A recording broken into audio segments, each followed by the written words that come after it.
So thanks everyone again for coming to this first meeting of our project advisory panel. And also thanks to the folks on here that also participated in the early interviews uh, that I had with folks to kind of get a better idea of what people were looking for and what they would like to get out of these resident interviews that we'll talk about today.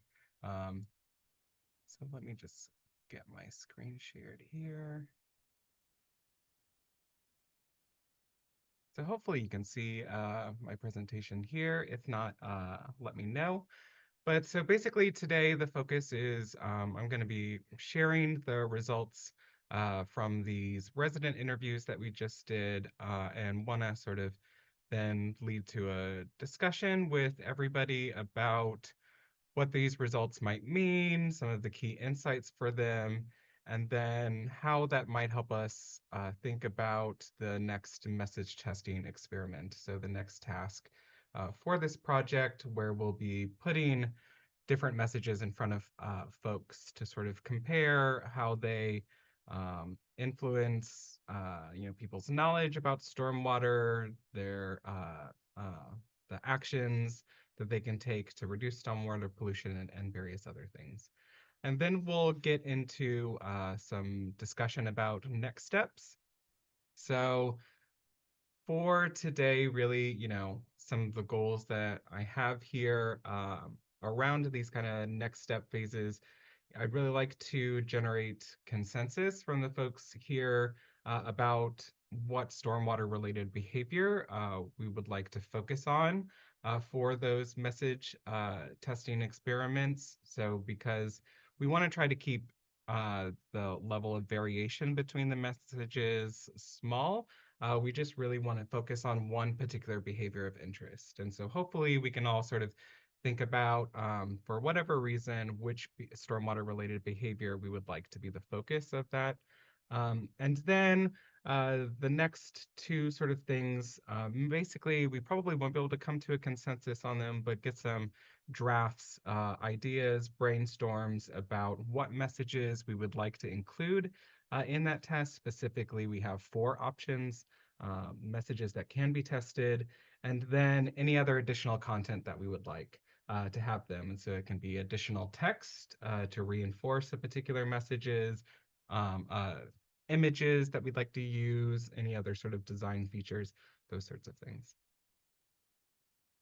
So in terms of the resident interviews, interviewed 15 people all throughout the Tampa Bay watershed. And this is just a breakdown of their different characteristics so we can get a better understanding of where these folks are coming from and some of the characteristics of them that might be relevant.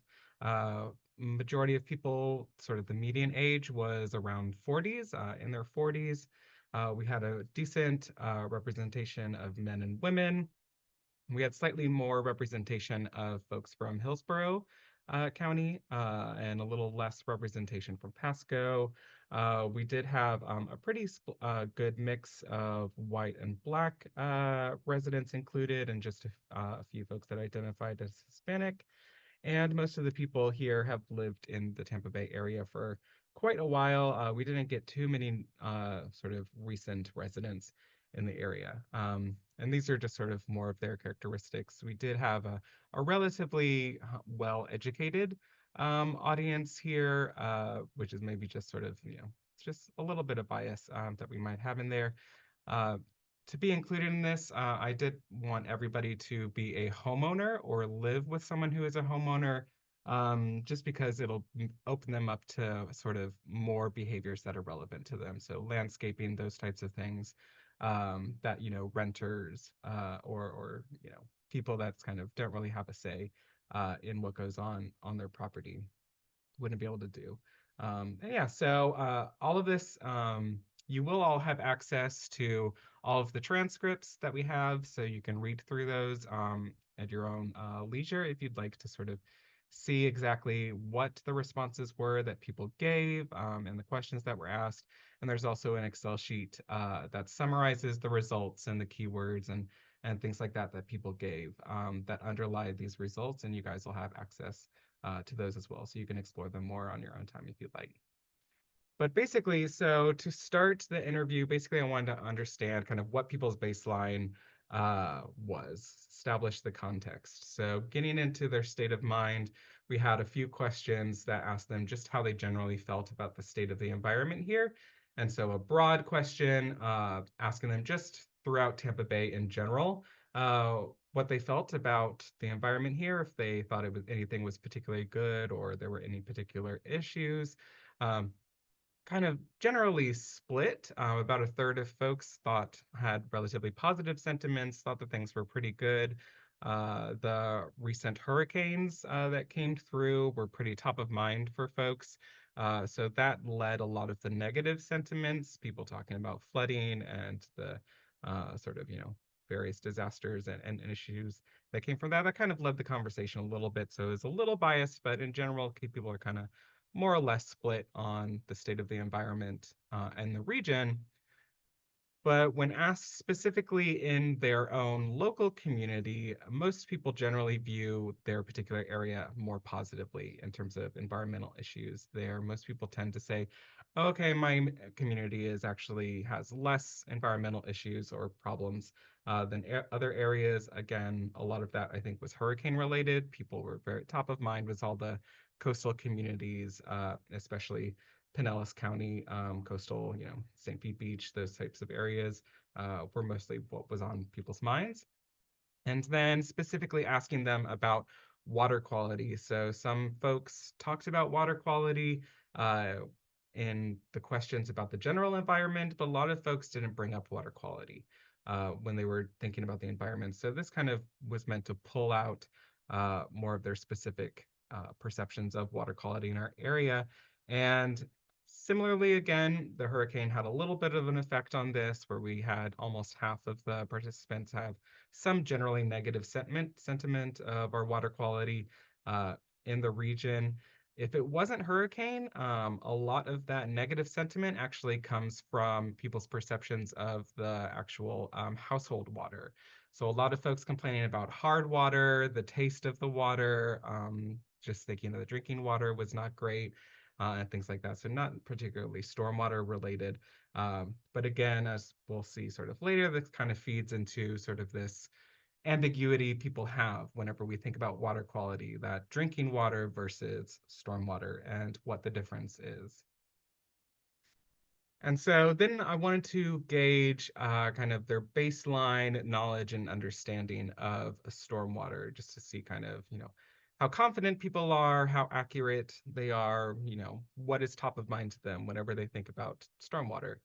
And so, first, the majority of people expressed that they were not very confident in being able to describe what stormwater is. Or they said, I think it's this, but I'm not really sure. This is just me kind of guessing, sort of a thing. So, really, there's a lack of confidence in their knowledge about stormwater as a whole. And most of them didn't have too accurate of a understanding of stormwater. So we only really had one person, that 7%, that's 1 out of 15, that really sort of could sort of said all the right things basically. Um, Over half of them did have a somewhat accurate understanding of it. That is, they generally kind of understand where stormwater comes from, what it can pick up along the way, and that it leads somewhere to maybe a retention pond or it might go to a waterway of some sort. But we did have a lot of people that just did not have a very accurate uh, understanding of stormwater. A lot of folks still think that stormwater gets treated before it goes anywhere else. That was probably the number one reason why people were kind of classified as inaccurate in their understanding of those things. And when asked if they were aware of any existing efforts from either the government, other organizations, industries, or even people that they know were doing to try to reduce stormwater pollution, the majority of them said that they were unaware of any efforts going on. The few people that said that they were aware of some things, most of them were kind of referencing cleanup events. Some folks were mentioned environmental organizations that do a little cleanups here and there. Some of them were aware of different regulations, so fertilizer bans and those sorts of things. And so that's pretty much the main two things that people thought of when they thought of current efforts that were being done to try to reduce stormwater pollution. And when asked about what contributes to stormwater pollution, this is basically the breakdown of different topics, and they're kind of grouped together here. So the majority of people referenced cars, whether that's oil, fuel, stuff coming off of roads, highways, uh, car wash soap, those sorts of things. Chemicals were a big one. Sometimes chemicals could kind of be lumped into chemicals that you put on your yard. So if they didn't specifically say fertilizer, pesticides, or something like that, they just generally said chemicals that you put on your yard. They're included here, but a lot of people also mentioned things like bleach or detergent or things like that. So kind of getting into more of that kind of household drain water type of area. Trash and plastic was also very common. A third of the participants did actually mention vegetative debris, so leaves, grass, those types of things. So that was, I thought, quite good. I thought that would be a little less top of mind for folks. Fertilizer, sediment, minerals, so sand, dirt, uh, other sorts of things, some stuff from like new development areas, wastewater. So people, think mostly mentioning sewer. That was particularly common for folks that think the stormwater and the wastewater system kind of go together to the same place. So that was a pretty common pollutant that they thought mixed in there. And then a few folks that mentioned construction site debris, pesticides, or poop from, pets or other animals. When asked what they thought could be done to reduce stormwater pollution, the majority of participants said regulations, bans, policies, whether that's on residents or that's on developers or businesses, those sorts of things. Other popular ones was infrastructure, so whether that's like fences, like silt fences, or like scrubbers, filters, sort of things that go in the drains themselves. Education, enforcement was a big one. So that was kind of a caveat of a lot of the regulation folks, is that they said that there's just not enough enforcement, or that the regulations won't work if you don't have enforcement. So that kind of got its own separate category. Other folks that about 1/5 of folks really weren't sure what could be done. A couple people said eco-friendly products, you know, for so like or slow dissolving, I think, nitrogen or environmentally friendly fertilizers, those sorts of things. I did include beforehand ideas that, oh, people might say training, some sort of training, like training in best practices or lawn care folks, or just some kind of training. Nobody mentioned that. And nobody mentioned any sort of ideas about restoration. So plantings, green infrastructure, nothing like that came up from folks. And then for some folks where it was maybe a bit unclear about who they thought might be responsible, I explicitly asked them who they thought was primarily responsible for reducing stormwater pollution. The majority of folks said government, whether that's local, state, or some people said the EPA needs to come in and fix all of our stuff for us. I think almost half of them did kind of put it back onto the residents, or they said just sort of everyone. Industries, companies, developers were also fairly common. Only one person referencing HOAs. And I also had originally included NGOs as a potential answer, but nobody chose that one either.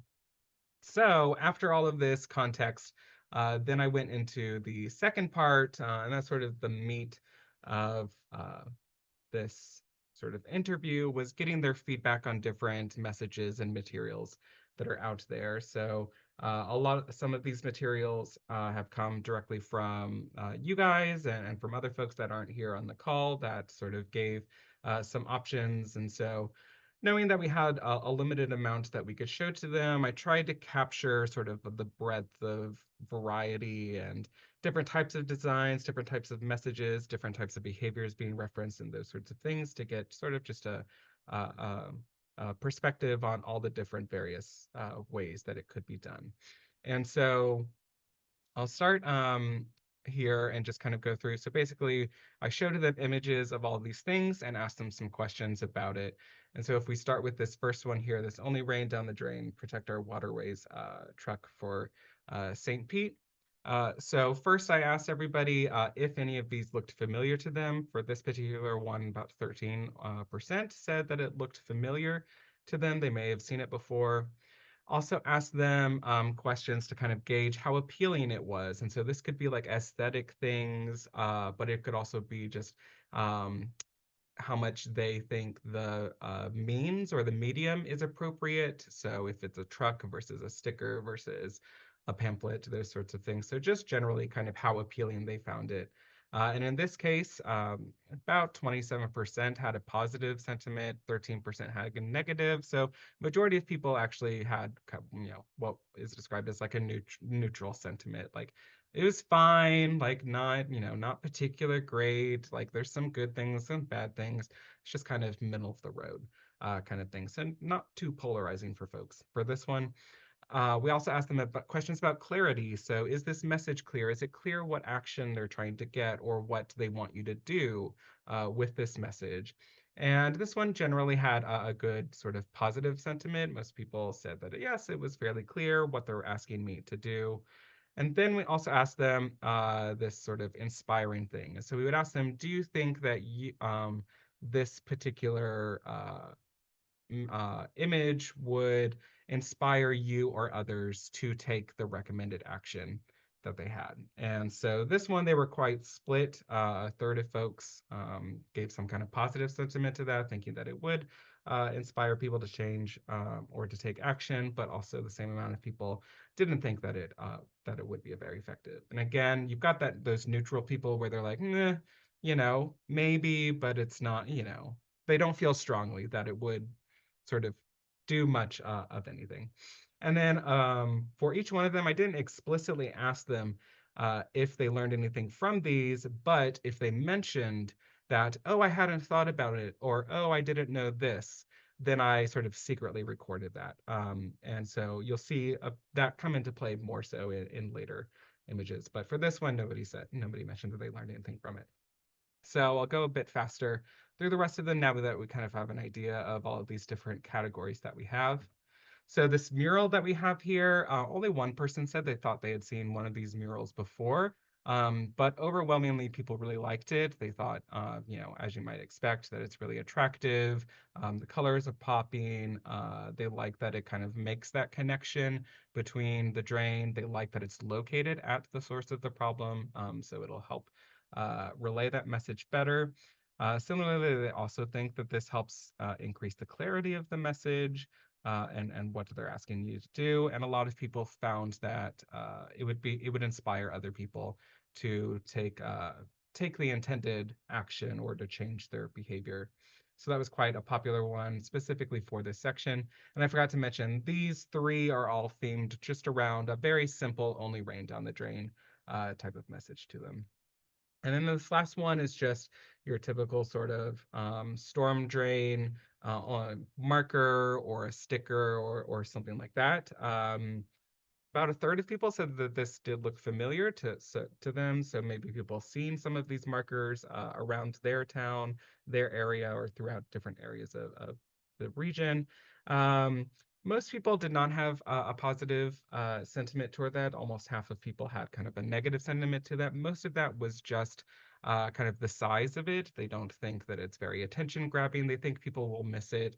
They think you'll look at it and then you'll move on. There's not much of an appeal to it. They do think though that it's pretty clear what it's asking you to do, but they don't think, more so than any of the other ones here, they don't really feel strongly that it would really create any change or inspire people to take the recommended action. So of these simple messages, the mural one really kind of comes out on top. The next four that I showed folks were alternative messages to only rain down the drain. There was a fair amount of people that did say that they liked only rain down the drain. They liked that it rhymed. They liked that it was short. And so they had positive things about it. But I'd say probably about half of folks also said they didn't really like it. They didn't really know what it meant. They wish it was more direct. So this slide kind of gets at that issue for these people. In terms of this, no trash and drains, keep your water clean. About 14% said that looked familiar. They did have a positive, generally positive sentiment about the peel. They like the colors, they like the drawing, they like, people like everybody loves birds. So they generally like this kind of look. They do also think that it's very clear what they're asking them to do. So 2/3 of folks say, yep, it makes sense, I get it. But they didn't really think it was that it would inspire many people to change. About a third of folks thought it would inspire folks to take the recommended action. This Dump No Waste Drains Debate placard, a lot of people have actually seen this, probably not surprising because I think this is one of the more common ones can be found throughout our storm drains throughout the area. So over half of them said that it looks familiar. They may have seen it before.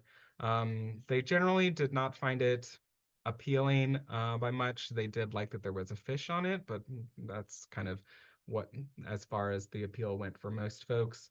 Um, they were a bit split on clarity. Generally, people thought that it made sense. Don't dump any waste. It goes to the bay, kind of relatively straightforward. But other folks were like, what does waste mean? Does that mean, trash? Does that mean oil? Does that mean grass clippings? So the little ambiguity there. And a lot of people did not really sort of think that it might inspire folks to really change their behavior. For this third one here, the Don't Pollute, again, not many thought it looked too familiar. This one was also very polarizing between folks. You had some people that really liked the look of this. They thought it was more interesting, that it had the three different images here. A lot of people really liked that it was in Spanish. That was probably the number one positive sentiment that people had. Generally, people also thought it was fairly clear what it was that they wanted you to do. Some folks got stuck on the spigot, on the faucet there. That was a point of confusion for some folks. They didn't know, does that mean it goes back to our drinking water? Is that an outside spigot? So it's saying, it's going from somewhere else. So that was a point of issue for some folks. But again, sort of not too strong of an opinion in terms of if they thought it would inspire other people to take the required action. This fourth one here, the what goes in here ends up here. Little over a third of people said that it looked familiar or they may have seen a version of it. And very overwhelmingly, this was a very popular preference for folks. So only one person said they did not like it. And that person explicitly said that the reason for that was that they thought it looked like it had been made in Word back in 2007. So they just thought it looked very kind of old school, not well graphically designed, that it could have been more creative. But otherwise, people really loved it. They loved the connection that it immediately made. They said, we love the beach. We love families. It brings it back on us. It really connects the dots. So it's very positive. Not a single person said that it wasn't clear what it was trying to get across. A couple people that said it was, fine, like it was, that they generally get it. But nobody said that it wasn't clear at all to them. And nobody said that they didn't think that it would explicitly not inspire someone. In fact, most people said that they thought that this would inspire people to take the recommended action. So that was kind of the most popular alternative only rain down the drain phrase that folks had. And then the next group of messages is now sort of what I was describing to them as having multiple messages. So these all have only rain down the drain, but they add more messages to sort of add more context to that only rain down the drain message. And so these are the truck images that I included for these. For this first one, not too familiar for most folks. This one was very polarizing. for folks, and a lot of folks, even just within themselves, they had kind of very highly conflicting emotions, mostly because they liked the colors, they liked the wildlife, they liked that it's showing kind of what's at stake for the problem, but they didn't like the design of this. They thought it was too busy, there's too many words, it's hard to read the text on top of like the choral that has a lot of stuff. So it's mostly design flaws that they have here, and that also bled into the clarity. So when kind of dissected and given time to read it, they thought that the message was fairly clear, but most of them said, "Hey, it's a truck. It's going by very quickly. I've got 10 seconds to look at it. I'm not going to have any idea what this is talking about because there's too much here and it's too messy." And that also kind of bled then into that sort of how much they thought it would inspire folks. They thought if they had the time to read it, if it was redesigned well, if it was simpler and had, kind of less going on, they thought that people would actually get something out of it. And this one person did mention that they hadn't thought of pet waste before this. So they did actually learn that from looking at this. It's hard to tell, but pet waste runoff is just a tiny little one here. So perhaps if it was bigger, more people would have noticed that. And then for this other one, most people hadn't seen it before, but in contrast, there was a much more positive sentiment to this. They liked the design, they liked the simplicity of it. All of the text was very easy to read, and there was a high contrast to it. Some people still had some negative sentiments about it. They just thought that the beast didn't make sense. They didn't really like it. In general, though, most people thought it was very clear what this was telling you to do. It was very direct. Only one person said that they didn't think it was clear what this was asking you to do. But interestingly, fewer people thought that this might inspire people to take action. So a lot of really positive appeal of this one, and they thought it was very clear, but not too many people thought that this would actually make much of an impact on folks.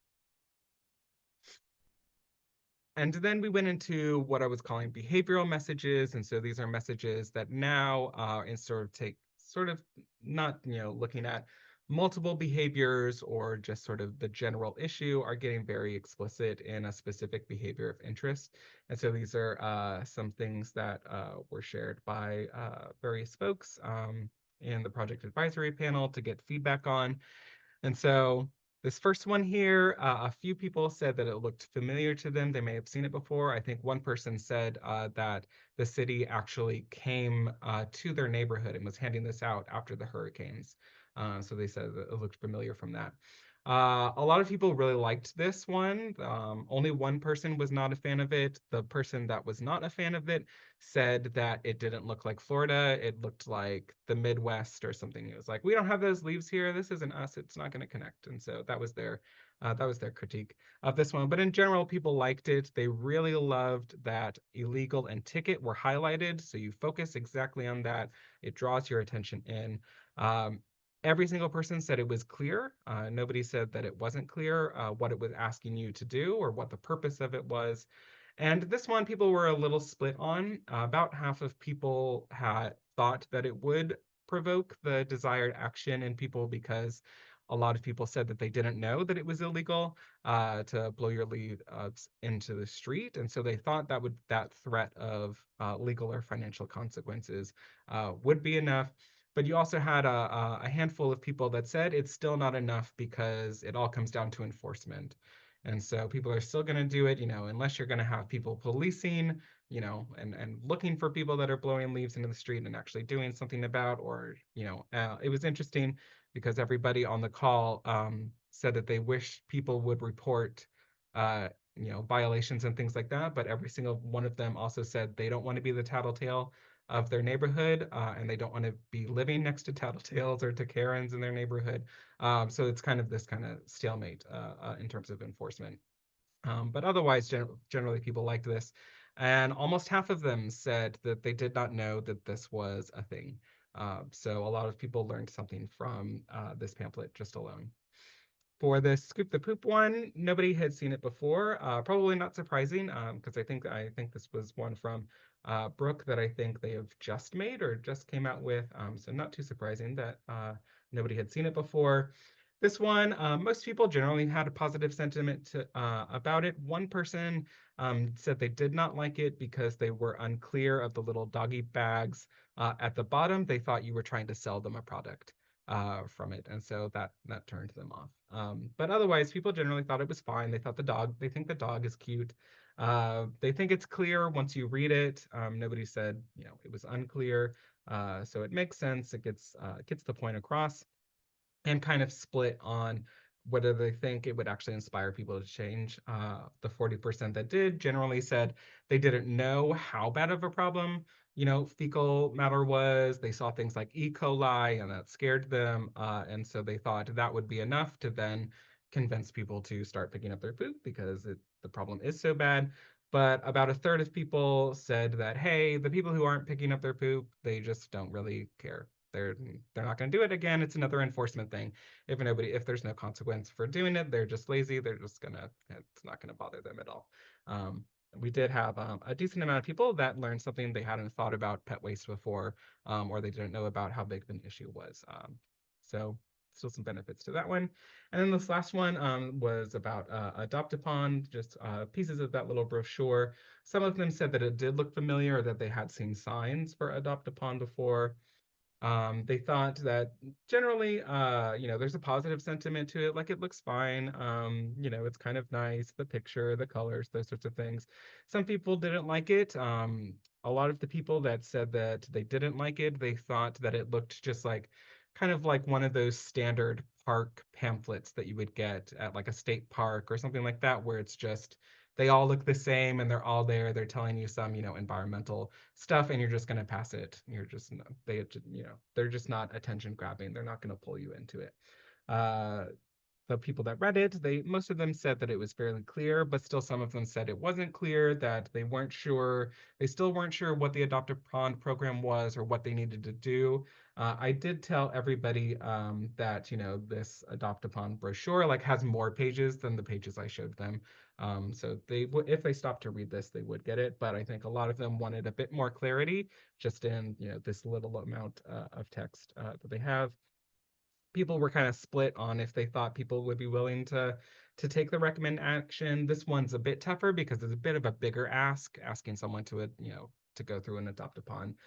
But they thought that the people who would pick this up and who would continue reading are probably more environmentally conscious folks anyway. So it may be enough to tip them over the edge. Basically, if they actually did it, and a lot of people didn't know, or well, some people didn't know that we had an Adopt a Pond program in Hillsborough County. So they liked learning that.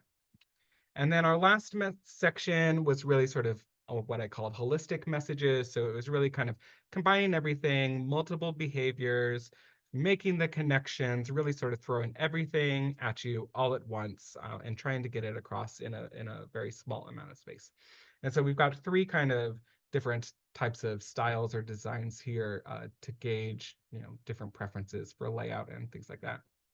So this first one, only one person said that it looked familiar to them. Most people did have a generally positive sentiment to this. They liked that it was clean, that it felt professional, it was sleek. One person didn't like it because they called it quote unquote very corporate, and so this person is just generally not a fan of corporate looking things or very sterile, in their words, looking things. But otherwise, it was either positive or people felt neutrally about it. It was kind of, a standard, like clean, it's just what you would expect, right? Everybody thought that it was clear what they were asking you to do, what the purpose of it was, but people didn't really, think that it would inspire many people to change their behavior. Nobody really thought that it would. Definitely not. So that's a good thing. But nobody really felt strongly that it would convince somebody to take the required action. One person did learn something. I think, what is it that they learned? I think they learned about the car wash issue whenever they read this one. For this other one from Tampa Bay Waterkeeper, nobody had seen it before. It was more appealing for most people. They really like the colors, they like the design, the plants. A lot of folks said that they liked how it flows from top to bottom, so you don't have to kind of go left or right. It's just one direction. They like the sections that it has. They like the small changes, big impacts, big changes, even bigger impacts. So this one was very popular and very appealing to folks. Less popular in terms of clarity. You can't really see it here, but in some of this text, it talks about bioretention ponds, it talks about cisterns, it uses a lot of complex words. And so a lot of people were like, I don't know what this means, or well, a lot of people didn't want to say that they don't know what it means, but they would say, oh, I know what it means, but most people wouldn't know what this means and those sorts of things. So there's a lot of like issues in terms of like language and making it more accessible to folks. And one person said that they didn't think they were allowed to have cisterns in their area. So they were like, oh, are they telling me to do things that I'm not allowed to do? So there was a bit of an issue for one person. Uh, Again, nobody thought it would explicitly not inspire someone to take the recommended actions, but about a third of people said that it would be enough to change their behaviors. And this last one, nobody had seen before, this Don't Feed the Beast one. I did like this one because it does have a bunch of those different phrases that we like to use. So it has Don't Feed the Beast, Scoop the Poop, Only Rain Down the Drain, Fertilize Like a Floridian, Unblock Your Block. So I thought it would be a good one to have to kind of gauge the appeal of those different phrases all together at once. This one, generally, most people had a positive sentiment to it. They liked, that it seemed sort of fresh, that it didn't seem very something like the typical city publication. They would stop, it would capture their attention. They'd be wondering what was in there. Um, some people, just sad, like aesthetic preferences. They're like, I'm not a big fan of Halloween. Like, this just seems silly. I'm not very interested. Or some people would say like I don't really like cartoons, but for people that do like cartoons, they would like it. So most of them said that it was clear what they were asking you to do.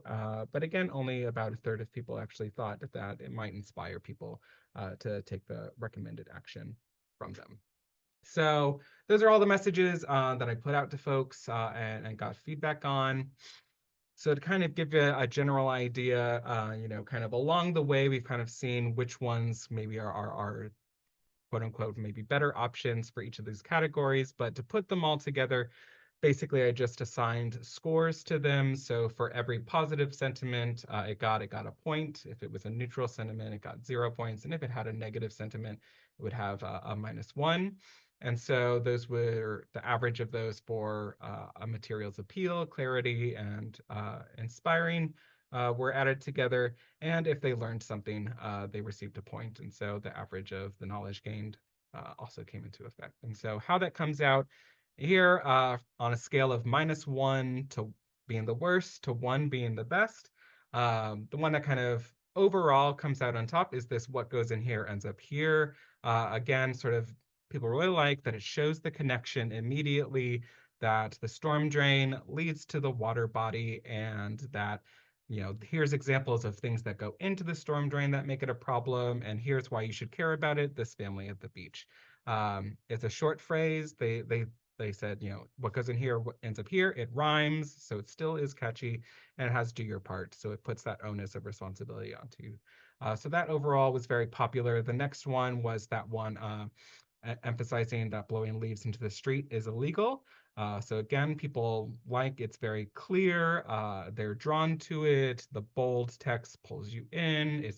It maybe scares some people into trying, doing the right behavior. So that was popular.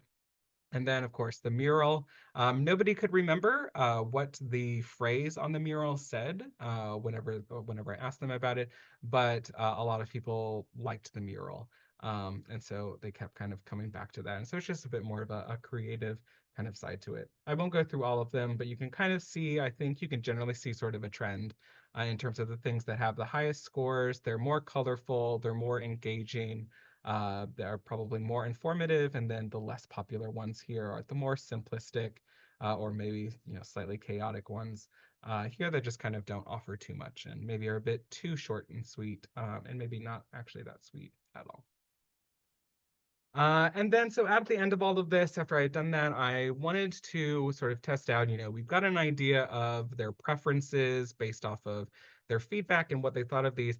But at the end of this, I asked them, what was the most memorable thing that you saw today? I wanted to see what sticks with them after all of these things that they've seen. What are they going to come away with? And so 40% of people reference the "Don't Feed the Beast" stuff. And so nobody explicitly referenced the truck, but 27% of people just said "Don't feed the beast." And so I've included the truck here just in case that's what they were referencing. But the additional, 13% or something like that, explicitly mentioned this version of the "Don't Feed the Beast" one. So those are the for almost half of them, "Don't Feed the Beast" was the most memorable thing they said. And then the second most memorable thing to folks was this "What Goes in Here, Donut Here." And then the third one that they had was this mural down here. And then basically I asked them, so in asking them that question about what was the most memorable thing, I also asked them if someone were to ask you now what they can do to prevent stormwater pollution, what would you tell them? And so I wanted to sort of gauge if they would say any of the phrases that we had come across today. And so the most popular one was "Don't feed the beast." People reference "Don't feed the beast." They reference "What goes in here ends up here." The same frequency, they reference "Scoop the Poop" and "Only Rain Down the Drain." And then one person each referenced "Keep Our Waterways Clean" and "Dump No Waste."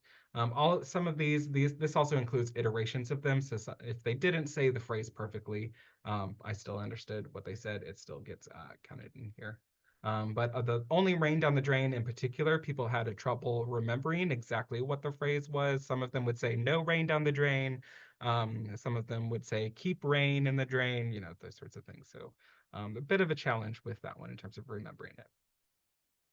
And then at the end of this, I also, whenever I asked them, what would you tell someone if you wanted to tell them how they could reduce stormwater pollution, I wanted to be able to compare this to the pollutants that they had described before they had seen all of these messages. And so at the end of this, what we've seen is that a lot fewer people are mentioning popular answers like cars, chemicals, and trash. And now what we actually see is that a lot of people were now referencing vegetative debris, leaves, grass clippings, those things. And a bunch of people were now talking about pet waste.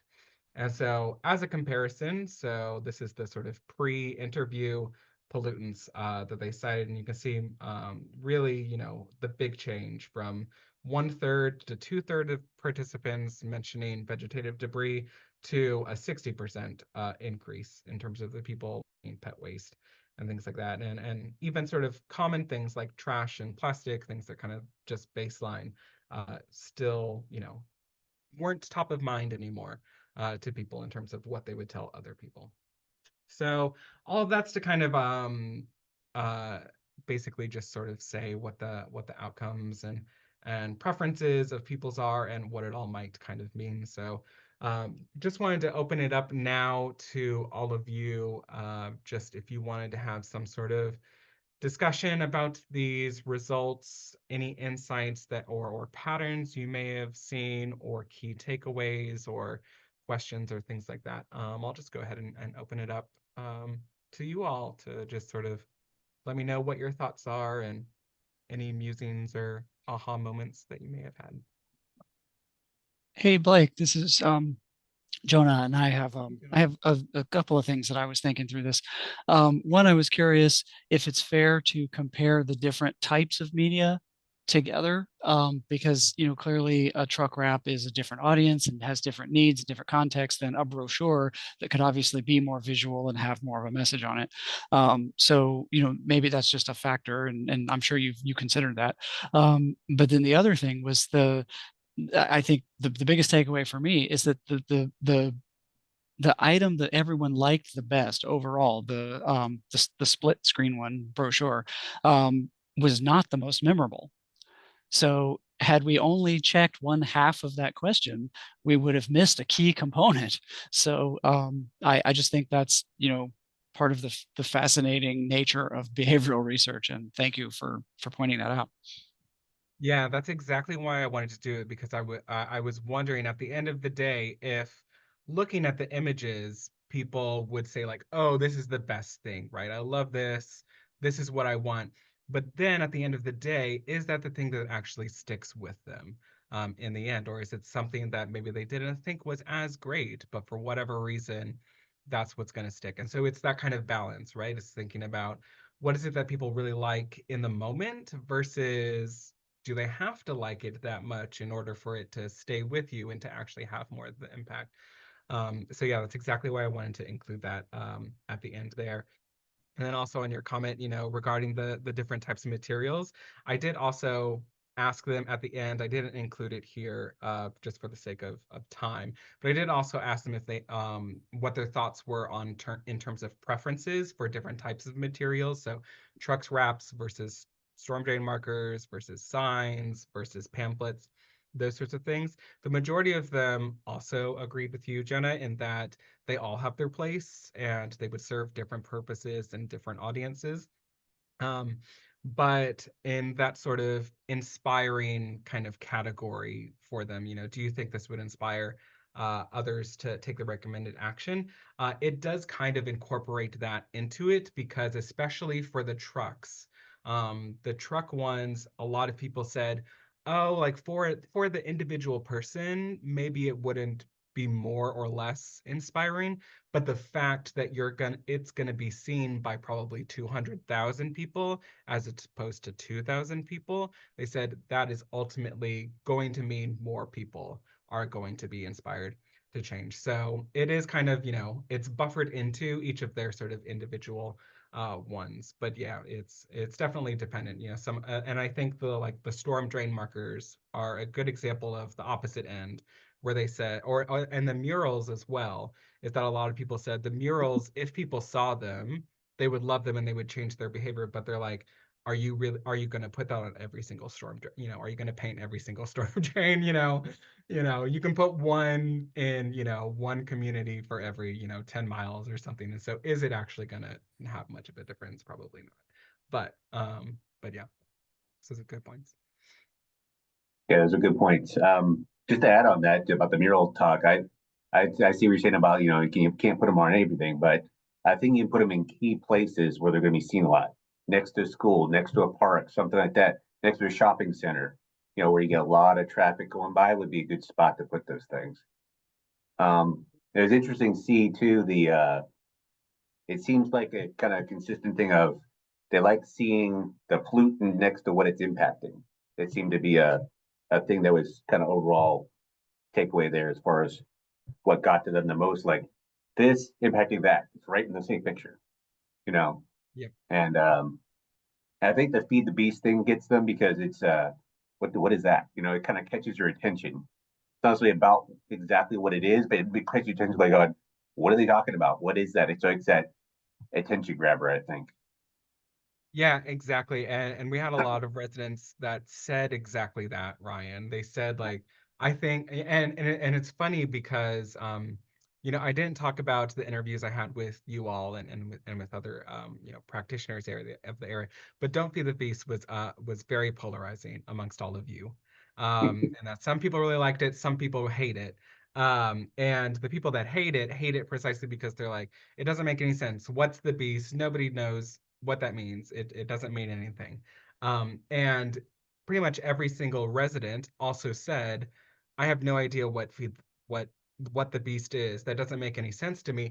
But that at that level of I have no idea what this means was the draw that actually got them to stop and would say I wouldn't want to leave the situation not knowing what they were talking about. So I would want to say, Right. so it would actually pull them in. And so yeah, it's again that sort of push and pull, right? It's like, no, Don't Feed the Beast doesn't make any sense. Why would we use it? But if at the end of the day it still is what draws somebody in to actually then read more and read the things that do make sense, does that sort of outweigh, the sort of ambiguity of the general And phrase? that's still a takeaway there. It seems like you gotta have an attention getter of some kind in there, you know. Yep. for sure. And there was to an earlier point you made, there also was a lot of people that said they liked as much as they thought the storm drain markers were generally kind of forgettable or could be easily looked over, they liked that it was at the source of the drain, so you knew exactly what you were standing on top of is a storm drain, and that is where it goes into. So whether it's, incorporating a picture of the storm drain or something into it, or, having it at the location of the storm drain, that's a good idea. And a lot of people also regarding the murals said exactly what you said. They thought it would be most effective downtown and near a mall, or just where there's high foot traffic, where it's already, a couple people said, the murals are very St. Pete, right? St. Pete loves their murals, that sort of a thing. So they were like, put it there, that's where it's going to be most effective. We did actually have a couple people that said that they thought it was ugly, or that they wouldn't want it near their house because they thought, it looks like a child did it, or someone was like, oh, put it in neutral colors. I like beige. If you can make it beige, then I think it'll be pretty, kind of a thing.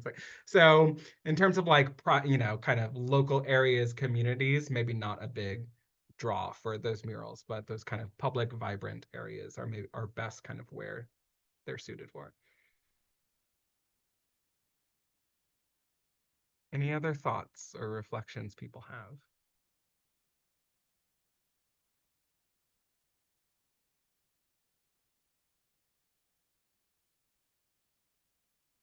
One thing I was surprised at is how many people didn't think animal poop was a pollutant. With as much messaging as we've done over the years, I find that really surprising.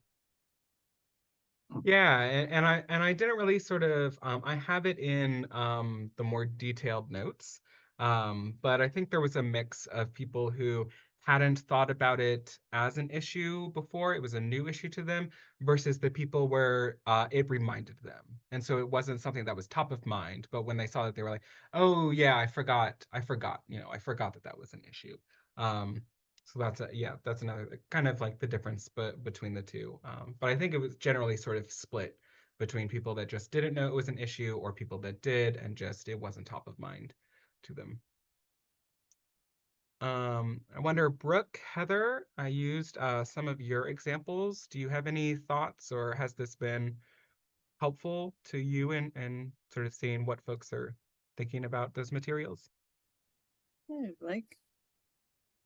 Yeah. I wouldn't say surprised, but it was good to hear how people thought that the government was responsible and that the trigger and the stick of the enforcement, instead of just having, the slogan out there, if we let them know that there are regulations out there, things like that. I like that feedback. And also the do your part. So one, not only can we have enforcement action, but also this is on you, not just government. So I enjoyed learning about those two aspects.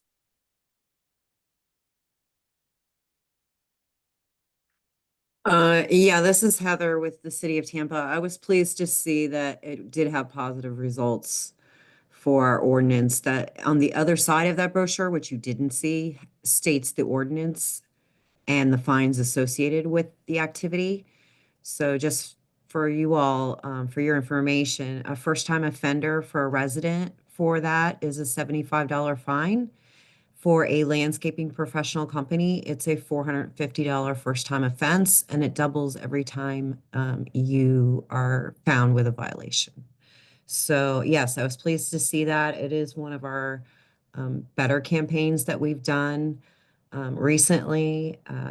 So I was pleased to see that. I was also wanted to comment about how it's the government's responsibility to pick up the pollution. I thought that was, you know, one-sided, considering the government isn't the one polluting. So, I mean, we do as an MS4 because we have what's called a permit to pollute based on our activities.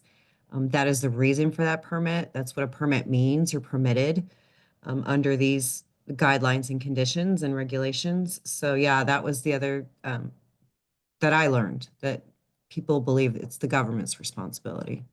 So that's my comment. I think a lot of that too also kind of stems from the sort of maybe a lot of inaccurate perceptions of what stormwater is and exactly what happens to stormwater. There's still a lot of people that think it goes through some sort of treatment plant. So if there is pollution that comes through it, it's because of, poor treatment facilities or poor regulations that aren't doing what they want. Or we had, some people there that said, why don't they just put screens on top of all of these storm drains and then nothing can get down there except for the water? They have the solution to their problem and they just don't do it. Or having little scrubber, what is it, baffle boxes or something like that in all of them. Nobody said baffle boxes, but they would say like filters or kind of things like that. But yeah, so I didn't ask them at the end of it.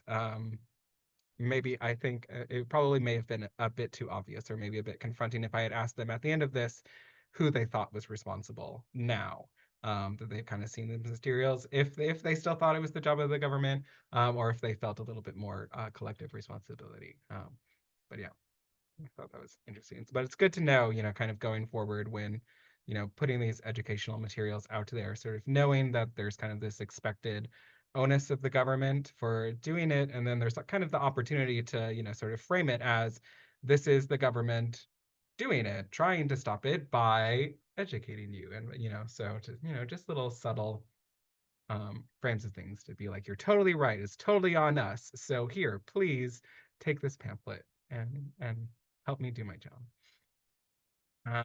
Any other final thoughts or musings from anyone else? Sadie, Ashley, Mila? It makes me think that a lot of the outreach materials can be, this is what we're doing, and this is how you can help. Kind of educating people on what we are doing as a government and how they can pitch in and help us do our job. I was at it wasn't the last one. I couldn't make the last one. There was a previous the RPC had a little sort of working group meeting for Stormwater Education Month that's going to be coming up, and kind of talking about each week having a different theme. And one of the themes I think at that time they were considering was having a week where it's just like stormwater myths or common misconceptions. And so just really sort of tackling a lot of these key misconceptions that people have. And so some of that can be, about the role of the government in being able to prevent stormwater pollution, as well as, where does stormwater go? Is a stormwater pipe the same as a sewer pipe? Do they mix together? Those sorts of things like that. So that could be a really good outcome, I think. All right, well, yep.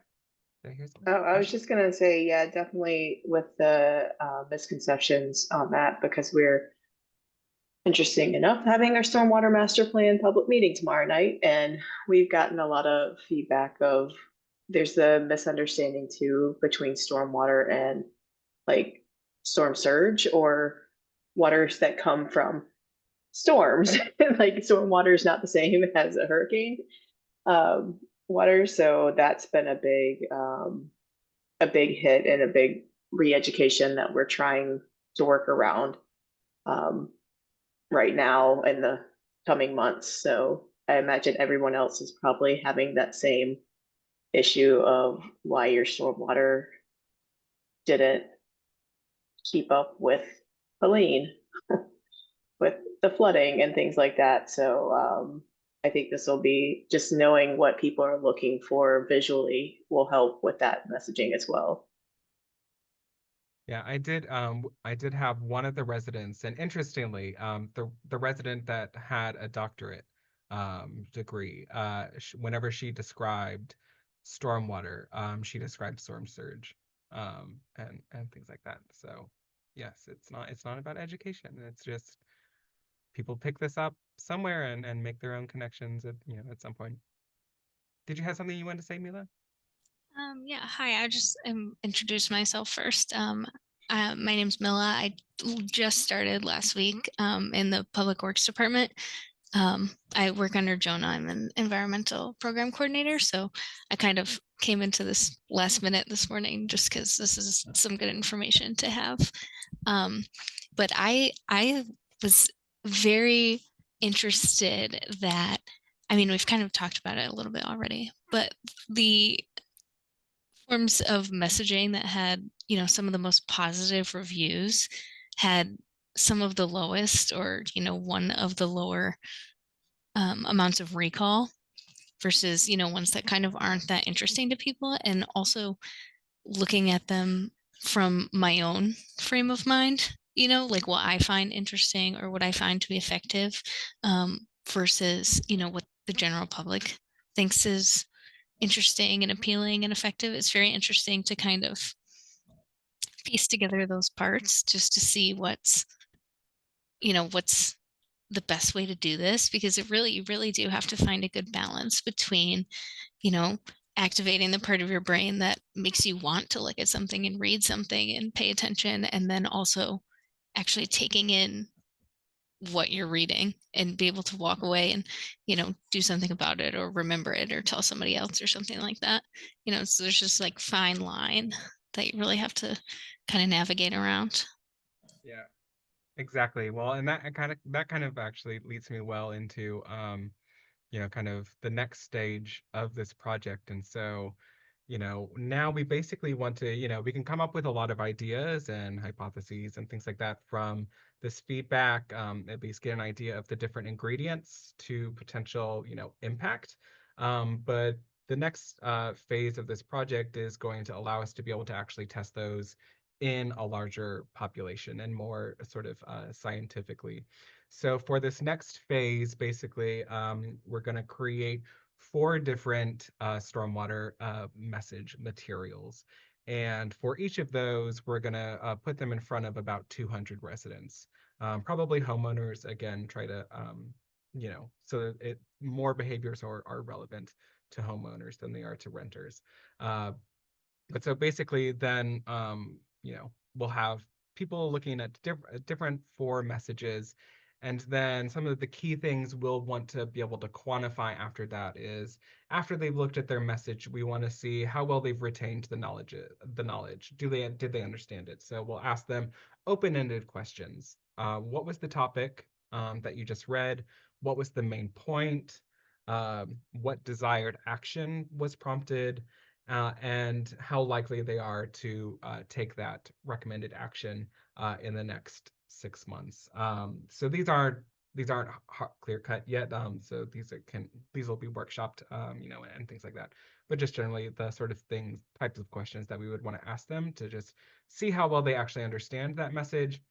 And then also gauging sort of knowledge transfer. So asking them, what are other ways you can take action? So are there any materials that where you don't have to say everything all at once, but if you say the right thing, it can actually start making more connections for them. So if you say, hey, don't let your fertilizer you know, flow into the storm drain, will that automatically start getting to think about, okay, well, also that means trash can flow into it, that means leaves can flow into it, you know. So we want to see if there's any particular message that we could make that would actually get more people to think of more things than what we did, so that we get more bang for our buck.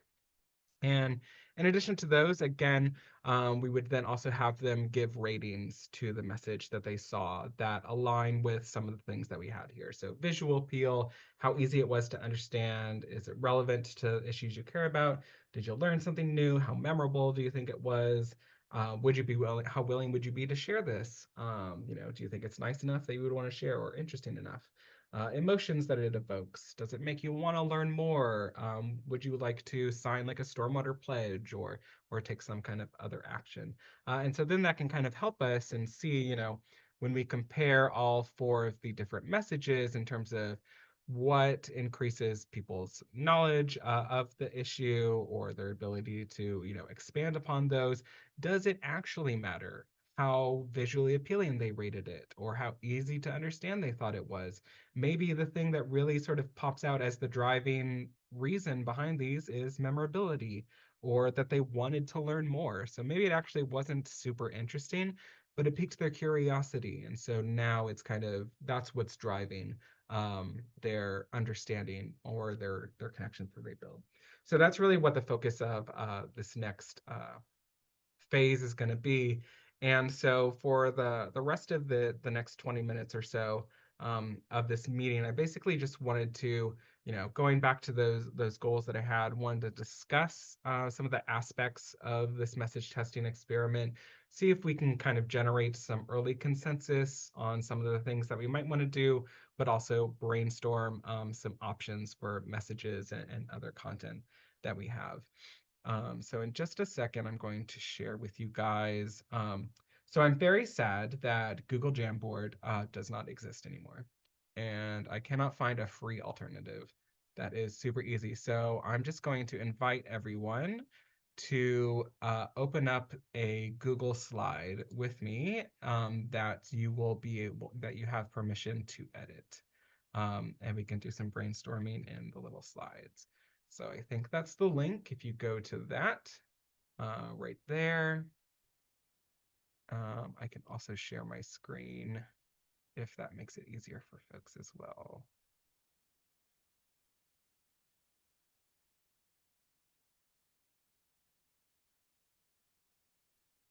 All right, so all of these will have sort of different contributions to make. I think the easiest thing for us to be able to hopefully come to a consensus on today is this is thinking about what behavior we want to sort of prioritize for these messages. And so because we're taking an experimental approach, we do have kind of four, we're going to have one control, what we call control message, and then three different treatment messages, and we want them all to be exactly the same as one another, except for the one thing that we're going to be manipulating in each one of them, so that any differences between them we can attribute just to the thing that is different between them. So because we don't want to change a million things, I think it's going to be best if all four of them are talking about one specific behavior, the same particular stormwater behavior, so that we don't have to worry about any changes with that. So I just wanted to allow you guys to sort of offer up your preferences for stormwater behaviors that you think might be best for this experiment. And you can have whatever reason you want. Maybe it's something that is a big issue for your particular area, or it's an initiative that you guys are already planning to do. You're already planning to do stuff with pet waste. You're already planning to do stuff with fertilizer. And so you just want, you would love for this to be able to help create that product for you. And so it'll help you achieve a need, or something that maybe you think might just be the easiest. Maybe this is the lowest hanging fruit. And so if we can use that and find out what works, then we can check that off the list. And as a reminder, I've just put here the pre-interview pollutants that people reference, so you can kind of get an idea of what's top of mind for most people versus what a lot of people aren't sort of thinking about or coming to their mind. And so while you're in here, you're free to put as many behaviors as you like that you would be happy to have in here that would help you be good for you, just by going to the little text box and just adding in thing here and just like type your example here. So if you just want to say like grass clippings or something. Oh, hey, anonymous panda, you can feel free to add. But yeah, so just type in your preference there, and then once you start seeing options come out, if you want to come over here and copy this star and just paste it next to ones that you like. So if you've got someone saying pet waste, I like pet waste, I'd be happy with that. So I'm going to put a little star here. And if you want to, if you want to distinguish yourself, you can create little custom colors for your stars to vote for them. So I'll give you some time here. Just lay out your ideas. I'll put this little star back. Put out some ideas you have here. If anybody wants to talk through their ideas or think about things out loud, feel free to chat, have a discussion. If anybody feels very strongly and wants to advocate, wants to stand on their soapbox for a particular behavior, please feel free.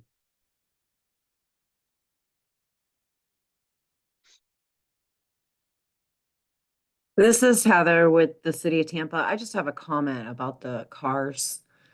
Yep. In the MS4 permit, it is not illegal for a resident to wash their car in their driveway.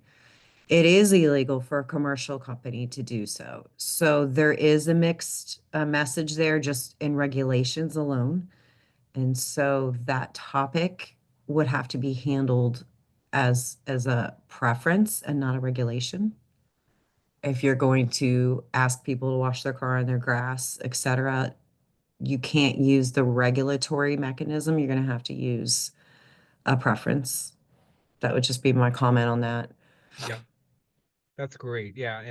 And so for this, it's good to keep that in mind as you're doing this, but we do have at the end, whenever we sort of start brainstorming ideas about like additional content, that would be like a good area for that. So if we did land on like car washing as the priority behavior for this, then in that additional content section, we would add like a suggestion of, non-regulatory message framing, instead very sort of suggestive preference appeal to just making the choice, right? And not necessarily about like consequences or legal, financial, those sorts of things.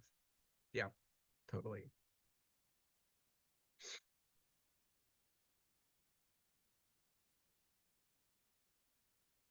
Is this going to be available? This video available on the website?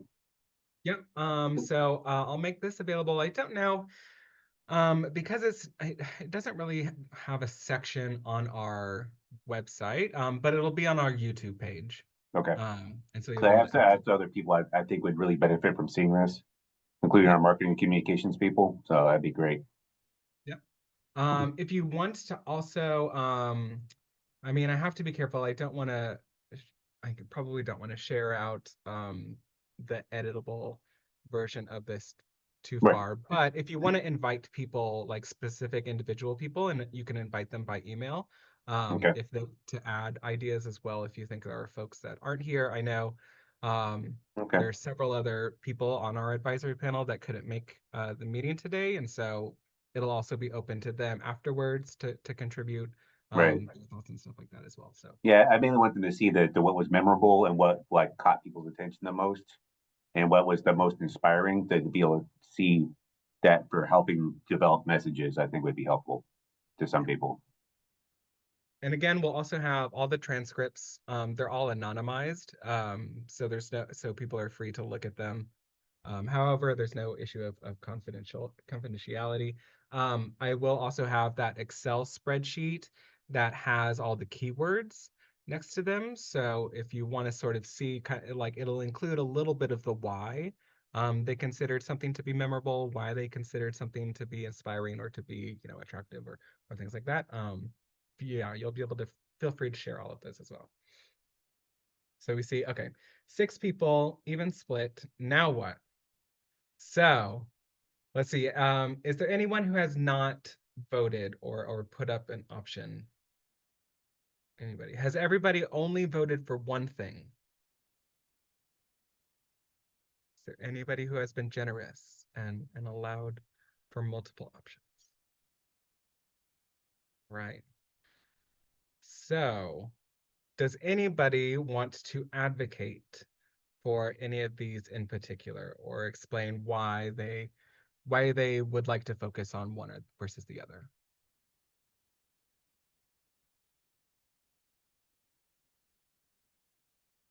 Well, I'll speak up. I propose trash, plastic, and fertilizer as my 2 top choices, but I only voted for one of those. But I picked trash and plastic because it was rated pretty high. It's an easy one to target, and people get it. So that's why I was thinking of that as a good option. And then fertilizer, I chose because that's a big issue that we all deal with.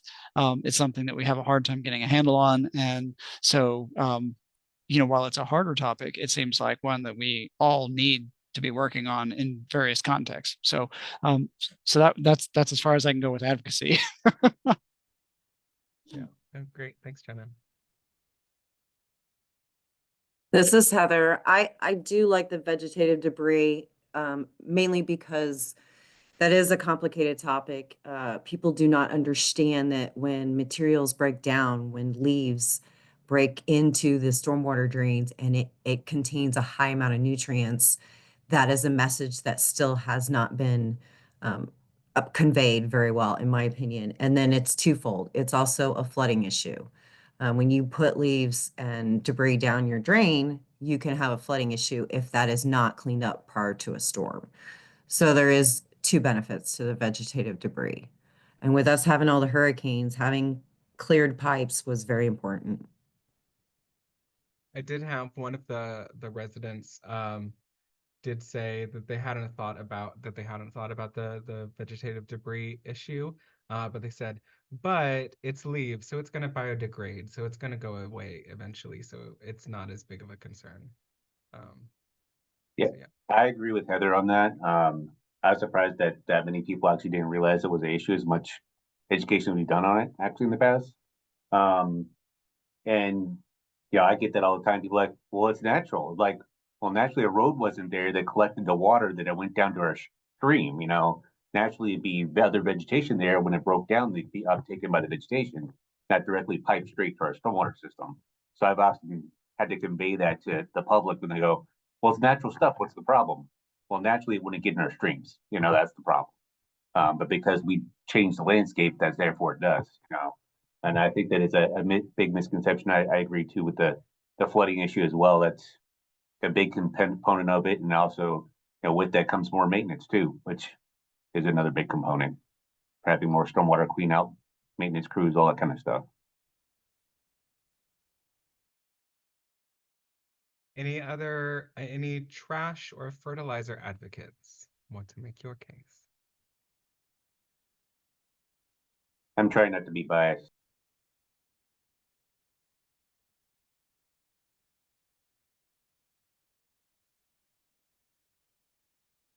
Anyone else? The squeaky wheel gets the oil. No. At this point, Jonah's two options have been beaten 2-1 so far. In voices, does anybody feel strongly about trash, plastic, or fertilizer?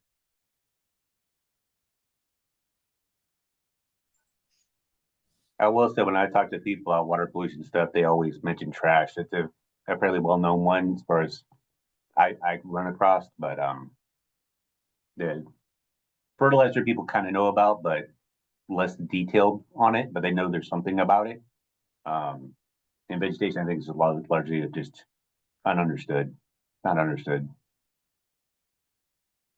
I guess I can speak a little bit on fertilizer. I was hired as an environmental program coordinator, taking over the Adopt a Pond program. So fertilizer is huge. It's one of the main drivers of eutrophication and algae blooms and things like that. So that's like a super big thing that I personally am going to be dealing with. A problem. I think herbicide is recognized as a problem, but fertilizer less so. And it kind of depends, I guess, but yeah. Regarding I'd say it also kind of depends too, because like Pinellas has had the fertilizer ban for so long, people just know it more. Hillsborough has had it for 2 to 5 years, something like that, and Pasco doesn't. So you're going to get vastly different. Like Pinellas doesn't feel it's big of a need because we've just been doing it so long versus Pasco who hasn't. So it's a hard across the board. I wonder also if fertilizer might be a little difficult to, uh, in terms of the audience. So for this is going to be going out to a random selection of residents throughout the Bay. Like we can specify in there like that they need to be homeowners. Um, but I know for our, was it our, I don't think our community survey asked for it. We had another thing that asked folks if they were the ones applying fertilizer on their lawn or if it was someone else. You know, it was a company or a landscape professional or something like that. And a decent amount of people, I think probably just because of the age demographic that we get throughout a lot of the area, a lot of people aren't the ones that are applying fertilizer. So I just worry with the fertilizer one, it might be a bit difficult for us to get at, explicitly to the homeowners that are the ones doing the actual fertilizing, versus finding folks that say, oh, I don't even know if someone just comes and does my yard. I don't know what they do. I would love to tell them not to, but kind of a thing. So that's kind of the one thing I worry about with fertilizer, whereas trash and plastic, I think, is more for everybody. Vegetative debris, less so for renters, but for homeowners, I think most of them probably will mow their own yard, um, or at least blow leaves, rake, those sort of things. So I might think it might be easier to get those folks. Granted, some of them will have someone else mow their lawn, but it might be easier for them to notice if the person mowing their lawn is, what they're doing with the grass clippings and stuff like that. Oh, so has someone converted to trash?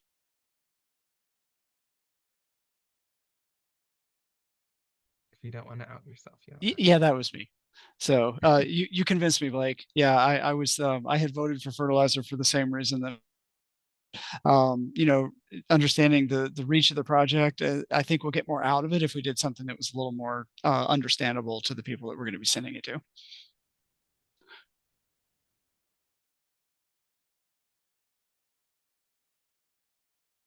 Probably we've got trash and plastic kind of with the greatest interest. I will also say that some folks that aren't here today, so I know like Keep Tampa Bay Beautiful, Keep Pinellas Beautiful. I remember that they were also mostly interested in trash and plastic because that's kind of, most of what they do, the cleanups that they do and things like that. So that was probably the easiest message for them to also be able to adopt. But because we have several people that also couldn't make the meeting today, I am going to leave this open and we'll allow people to vote as well. And then I'll get back to everybody with an idea about where we think we've landed.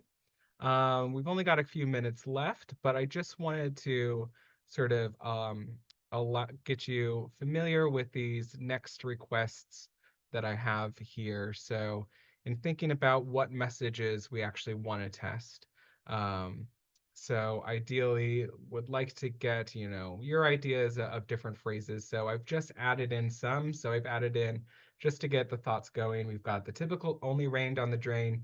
I think I would like to include that as the control message, just because I think that's kind of what has spurred this project overall, is this sort of contentious, perceptions of is only rain down the drain actually good or is it not? So I do kind of think I want that as the control message, but there's other ones, whether that's existing messages like don't feed the beast. And then there's some other ones here that have been suggested by other folks during interviews and things like that, and also some ones that I have come up with as well. I won't out anybody in case you don't want people to know, in case they think, it's not a good idea or something. I won't say who came up with each of these, but I've just put some ones in here that have been offered up anyway. But yeah, so this one will take some workshopping, right? So we'll want to kind of be able to narrow down, and then we'll probably go through multiple iterations. I'll let you all know when we kind of have like a relatively narrow list. And then we can do some more voting to see what we like, because it is important that, whatever messages we test, they're all realistic things, right? So okay, I'll out myself. So this last one here, keep our water blue, no plastic, plants, or poo. I came up with that one because I thought it would be really cool if we had a phrase that said no trash, grass, or ass for all of those, but I'm pretty sure you guys aren't going to publish stuff that has the word ass in it. So this was my alternative for one that's a little more government friendly. But the message of that being like, I want to make sure that all the messages that we do actually test would be things that everybody would be comfortable publishing, right? I had talked to Maya, and even Maya said that uh we had like our scoop the poop messages. There was something where it used the word poo. And I guess some partners said that they thought poo was too vulgar and they wouldn't want to use it. So just want to make sure, whatever we come up with, that everybody thinks that it's actually realistic, it would get approved, kind of stuff like that. So there will be a lot of workshopping for this. It might take it might take a month or so to really narrow these down. But I will, send you all this link in a follow-up email. So feel free to come back anytime, add some thoughts, vote on existing ones that are in here. Once we have a better idea of the priority behavior, that can also help us narrow down, get more specific. So instead of, no plastic, plants, or poo, instead, just focusing on plastic, or just focusing on trash, or just focusing on plants, or whatever it is. But so please feel free to do that, and then vote as you like through there. Feel free to add as many stars as you want to any of them if you've like multiple ones. And then there's also this section for additional content for those messages. And so this is where you can put ideas of like images that you want to use, styles, so cartoon versus photo, storm drains, red tide. Do you want to show like the consequences? So like the end product. So it's like the wildlife, it's the things at risk. Or do you want to show images of the stressors? So leaves, trash, the drain, that sort of a thing. Do you want to discuss like legal or financial consequences of the behavior? Do you want like a family photo of a family? Do you want kind of like with the scoop the poop one from Largo? Do you want to include like numbers or stats that sort of quantify the extent of a problem? Those sorts of things. So all of those things about what goes into the design, after our little catchy phrase, whatever that is, what else you might like to add to give more information to the person reading it. This is where you can put those ideas, and again, vote for things that you do like. And that'll also go through multiple iterations. And for this experimental round, we probably don't have to do too much of it. But then eventually we'll go and test this out in 20,000 houses across the Bay. And so then that'll go through a lot of graphic design kind of stuff that we'll all want agreement on and things like that. But yeah. So, Okay, yeah, just want to confirm that the message will have an associated picture, because something is quite like, for example, your keep the water blue, no plastic, plants, and poo. You kind of go, what's plants? So about a picture of like grass clippings in the picture, and explain it, that you want to have to, you know what I'm saying? Yep. Okay. Yeah, so that's a good thing too, is that because the messages, right, are going to vary between these. I mean, in theory, they don't have to. The actual messages don't have to. We could have this one saying only rain down the drain, and this one also saying only rain down the drain, but they differ by something else. But I think in general, just to make it easier on us, I think we would want to only vary the key phrase and the supporting content, like actual text content.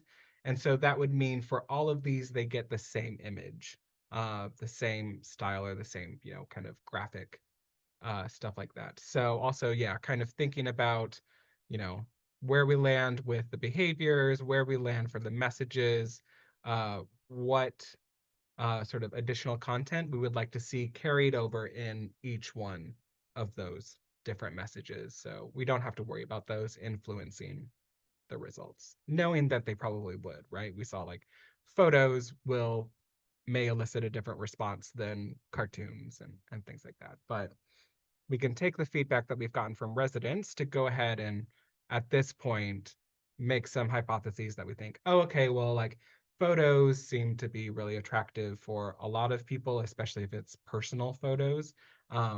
Whereas cartoons, like they grab our attention, but they may be a bit polarizing and people think maybe it's a bit childish or just not for them or something. But yeah, so with that, thanks everyone for coming today. Please continue to contribute to these. Probably sometime next month. We may probably not need to meet again, but I'll keep in touch with folks via email. If you want to have like one-on-ones with me, that's totally fine too. But I think yeah, we'll continue to chat by email. Hopefully something seems to come out on top. If it doesn't, then I may put a little Google form to get official final votes from folks in terms of things that they do like and stuff like that. But yeah, if you have any questions or want more information, feel free to reach out anytime. Thanks everyone. Thank you. Thank you. Take care.